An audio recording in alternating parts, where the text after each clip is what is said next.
সকাল সকাল লালি আমার জন্য ওয়েট করছিল। চলে গেলাম লালির জন্য খাবার নিয়ে।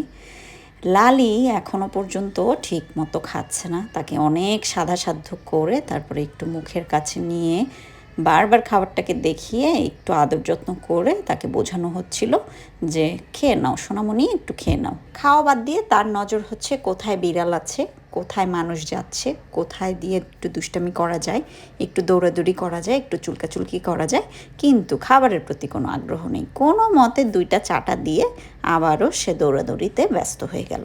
তবে আমি ওর লেজের দিকটায় আজকে একটু চেক করতে গিয়ে দেখলাম লেজে ছোট্ট আকারের একটি ঘায়ের মতো। কোনোভাবে হয়তো রিক্সার সাথে ঘষা খেয়েছে বা অন্য কোনো অসুবিধা হয়েছিল। সন্ধ্যাবেলা একটুখানি ওষুধ দিয়ে দিব, আর প্রত্যেক দিন ট্রাই করব ওষুধ দিয়ে দিতে। আশা করছি শুকিয়ে যাবে।